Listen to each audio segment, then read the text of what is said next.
Hey everybody, happy Thursday. My apologies for not getting this up sooner. I meant to get it up Tuesday, but better late than never. Just a few things to talk about.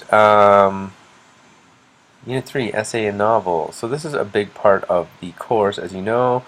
Um, Read all the content to understand expectations, okay? A lot of people pay dearly on their culminating activity from Unit 1 because they did not pay close attention to success criteria checklist and the rubric. Much of this course, as you'll see, is about A, process work, meaning that you rework pieces of writing, and B, is about assessment as learning. So you need to self-assess a lot, and then prove to your teacher, me, that you're reflecting on your own learning, right? So skipping through content really does not pay off here because you really need to apply that. So let me just give you an example of what I'm talking about. Okay, so here we are at the beginning of English 3U, the activity. So sometimes people ask me questions in email form that, I mean, no question is a bad question. Whoa. You know, no question really is a bad question, but sometimes your questions tip me off that you're not really reading the content very thoroughly before asking a question, and really that's what you should be doing. You should be reading through the content 2 or 3 times to get a sense of the overall feel, and then start to clarify things in your own mind that need further review. So, you know, every section is minds on, action, consolidation, and I feel like a lot of people just skip to the assignment when really, you know, if you read Activity 3 Unit 1, you figure out, you know, it starts off with a little consideration of why authors write. What is a book club? Are we going to have a book club? Well, how are we going to have a book club when we're online? And then it goes, oh, book choices, right? So it says here, for this activity, meaning your first assignment, you will need to have read the first quarter of your book. So that's a good tip off of what's coming up. So book selection should be done prior to the activity, and then it tells you how to preview all these texts. And here are your choices: The Kite Runner, A Thousand Splendid Suns, The Book of Negros, 3-Day Road, Hamlet, The Bite of the Mako.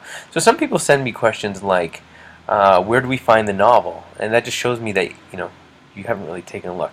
Okay, and then beyond that, there's a bunch of different parts of this that you're going to apply your knowledge in the assignment to. So if you don't read this, you're just going to be doing the activity without really the tools and the strategies that your teacher is looking for. So there's reading strategies, making connections.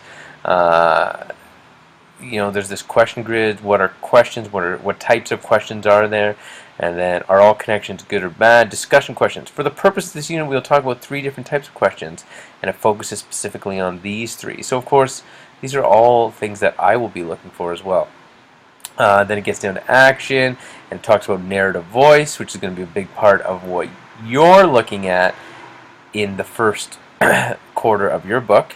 And then it gets to the questions itself. And then finally, if you skip to the bottom, there's a criteria here that helps you get through it. Oh wait, sorry, before we do that, also, just a couple things here. Whenever you have something like this, like a long description, you should probably look at the long description just to get a better sense of what it entails, okay? So we finally get to the synthesis paper. This is your first assignment. This is what it says. The synthesis paper is not meant to be a summary of what you've read or a summary of the discussion you've had. Rather, it's meant to be a record of the conclusions and supporting evidence you've been able to draw from the author's choices so far based on your reading. Okay, well, you're not limited to discussing narrative voice, which is in the content up above. You should not mention it you should mention it at some point in your paper. And then it gives you an example of an outline to use to write the synthesis paper. Then it gives you a criteria. Okay? And then it tells you exactly what to do. You're going to submit your synthesis paper first in the discussion forum. Your peers will be looking for evidence and give you feedback. So you need to have that up pretty early in the day. Now, it's already the 12th, but it doesn't really matter because I'm not really concerned about the timeline. I'm worrying about the process. So get it up before 4 o'clock today and wait a day and then submit it again. Your peers will be looking for evidence and giving your feedback. Be sure to consult the success criteria below when providing feedback. In addition to receiving feedback, you must provide feedback to 2 classmates. So it tells you exactly what to do in the discussion, okay? enter the discussion here, and it tells you where to post. So that's the first part of the synthesis paper. Now, a lot of you have noticed that in Unit 4, in Unit 3, there's also a synthesis paper due in the Dropbox. Well, my guess from this, and I haven't read ahead, but you should read Activity 2, is that you're going to rework your synthesis paper afterwards, okay? And put it in the Dropbox, okay? So it's like a two-step process. If you don't pay close attention to the success criteria and the checklist and the rubric, ultimately what happens is what happened to people in Unit 1, where they hand in a culminating and they see it, they don't realize that it's a process-oriented assignment, and they lose marks because they haven't really reflected or included a reflection on what was happening. I don't know if you remember this culminating activity, but some people got lower marks than they expected because they thought it was just a piece of writing that they were supposed to submit. But it clearly says that you're supposed to take a previous piece of writing from the unit and then rework it and show your evaluator, me, how you've reworked it according to the content provided. And it gives you a success criteria, and it also gives you a rubric. So I think we've gone over most of that. The other thing I wanted to mention is that while you're working on the novel, there are some due dates for the next unit that you have to be aware of, because I think the essay is due on the 20th, but in between today, the 12th, and the 20th, there are other things due. And just overall, I really want to re-emphasize that this course rewards making connections, so please do not skip over the content. Please read it.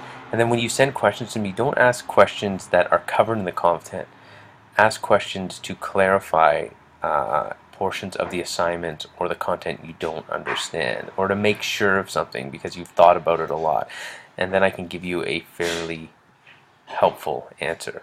If you send me a question like, what novel do I have to read, then I will probably send you back a question that says, have you read the content?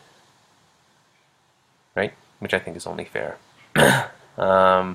And don't hesitate, if you want to resubmit something because you felt like you didn't do a good job, right now is a good time to do that. Towards the end of the course, we're going to run out of time, but if you want to rework a process, as in do another version of something, and you have time to do that because you're on top of your courses, then it's a possibility. So email me, okay? Good luck, everybody.